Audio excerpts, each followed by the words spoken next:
Hi guys, welcome to another video by Antiques Arena. My name is Walter O'Neill.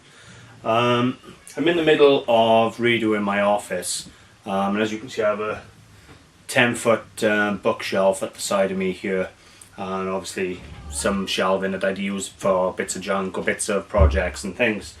Every single one of these books has come off a car boot sale for relatively low money. And some of these books, if you want to buy them on Ardol or Amazon or one of these other companies, can be in the hundreds.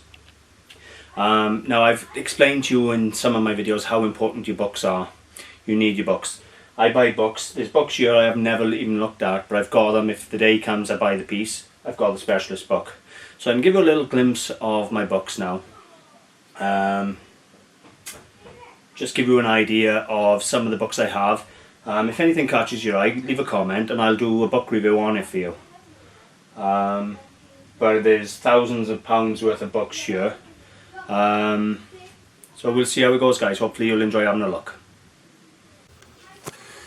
As I scroll through, guys, you're going to see there's a whole variety of books on every subject there is.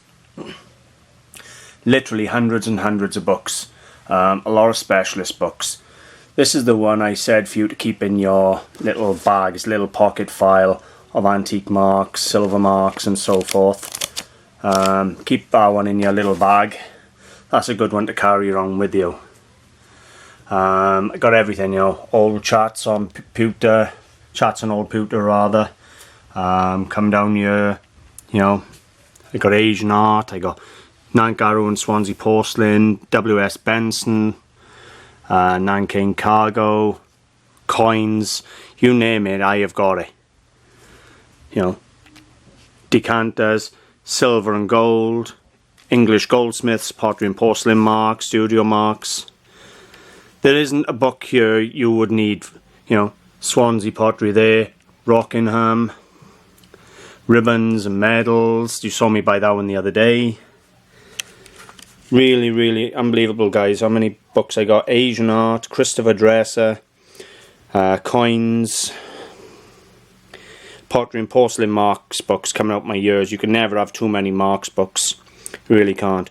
Got Moorcroft pottery, Chinese export porcelain, cracking book here, guys. The Prince of Geoffrey Baxter, really good book. You know, loads of books on Chinese porcelain.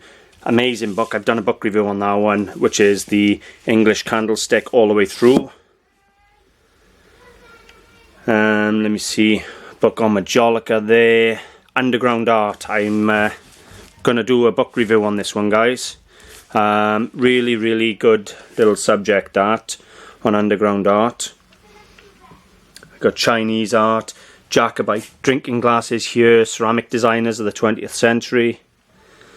Really unbelievable amount of books. Staffordshire portrait figures, Whitefriars, Christopher Dresser again. Wedgwood porcelain, the full history. Catalogue of Renaissance bronzes, Nancarrow porcelain again. English porcelain animals. As you can see, guys, I got an unbelievable amount. Got a book here on Chinese lacquer. The Renaissance, classical Chinese paintings, blue and white printed ware. There is so much. Pool pottery. Seriously, guys, it's unbelievable how much I got here. 20th century studio glass, British furniture designs, contemporary studio glass. You know, we come over this side here, guys. Soft paste porcelain of Sèvres, René Lalique, metal candlesticks, Susie Cooper, Clarice Cliff. The Art of Tiffany. I got a load on dolls and clocks and world furniture. Teddy Bears Encyclopedia. I got dozens and dozens of books on candlesticks, all of world ceramics, and so on. Really good book by here on Baccarat porcelain, 18th century porcelain and so forth. By Baccarat I meant Baccarat crystal, sorry. As you can see, guys, really good lot of books. I've pointed out over and over, guys, how important your books are. You work it out how many books are here There's hundreds and hundreds of books, and believe it or not, I still buy a book. If I see a book and I haven't got it, I buy it. And if I see a book and I have got it, I buy it and sell it on. You can never have too many books. I understand a lot of my research now is done online, but there's a lot to be said about having a specialist book. You can't always guarantee what you read online is accurate. You're relying on somebody else's information, whereas in a book, it's published, they're recognised, it's credible. Now this Underground Art book here, just to give you a little glimpse, street art, underground art and so forth. It's really, really good book. I've never used this book because I've never been lucky enough to have a piece. I've read it, but I've never been lucky enough to actually have a piece. The Marks books I use all the time, guys, I really do.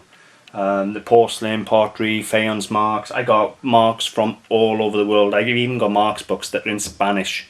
Can't read them, but I got the marks. I compare the marks when I'm looking, and then at the very least, they'll give me the maker. I can then research off the maker, so can never have too many books. My office is a bit of a mess at the moment. I'm in the middle of doing it, and as you can see, I got shelving with lots of junk on. I got all my Jiffy bags on it and so on, and if you look to the top, I got all my newspapers and all my parking supplies up the top up there. But that's what you need to do, guys. You need to get yourself organised. Get your books on display so you can actually access your books when you need to. There's nothing more important than being able to get to your books. I had books and books for years, boxes of books, but they were boxed up. I had no way to display them, and you can't access them. And then you find you buy a piece and you think, oh, I gotta go through 10 boxes just to find a book on it. It's hard work. Nothing better than having a good strong bookshelf. My bookshelf is made of 9x2. Really solid. They build houses out of this stuff, like.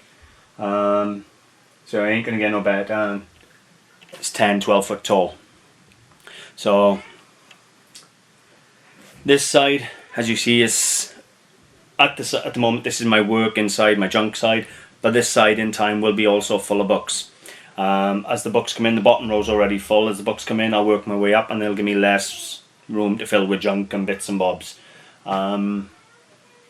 Yeah, what can I say, guys? There's a little look at my library. Now, there's one or two things I would like to say. Being a working father, I try to spend as much time with the kids as I can, and obviously I got to work, and obviously I got to do research, and obviously you got to clean the house and everything else. There's one thing you can't buy. You can buy audiobooks, which are books on cassette or CD. Cassette, how old am I? On CD or downloads. But nobody's taken the time to transfer specialist reference books onto CD or download for you to download on Audible or whatever. You can download any fiction novel and sit in the car when you're driving and listen to it. But there is nobody out there who's actually took the time. Where are we? Swansea Porcelain. Where is it? Trying to find one that would be easy to put into writing, which would be the Swansea Porcelain, guys. It is one of them, and it is 99% script, talking to you about the history of the porcelain and everything else. There's a market there, guys. The people that do the audible books, they have a novel and they do it and they make millions off this novel, fair enough, right? But after 6 months, everybody's bought it, nobody wants it again. You do reference books, they never die. You're going to have a big flux in the beginning of all the antique dealers wanting them to listen to in the car. Then every time a new antique dealer comes in, these books don't change. Once you've got a CD that tells you how to identify 18th century glass, or CD how to identify Chinese porcelain, or so on, it'll always sell. This stuff was made 200 years ago, 100 years ago, 300 years ago. The manufacturing process ain't going to change. Somebody out there, if you watch this video, make some audible books, because I would love nothing more than to be driving to work, driving to the market, to the car boot sale, or going to bed at night and just putting a CD on and just listening to the book. So there's a big gap in the market for people to put antique reference books onto CD for us to listen to in the cars, guys. So if any of you want to do that, I'll buy them. Anyway, I'll leave it there. This was just to give you a little glimpse at some of the books I've got. I've still got some I haven't unpacked yet in boxes somewhere. And just to explain to you how important they are.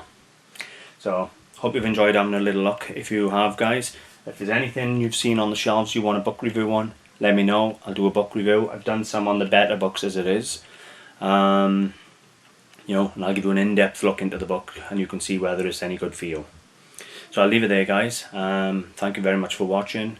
If you enjoyed or found it interesting, I would really appreciate a like and a share. Don't forget to subscribe, guys. We're on Facebook, Antiques Arena. We're on eBay, Antiques Arena Clearance. And we have our own website, antiquesarena.co.uk and .com. Thanks for watching, guys. Bye for now.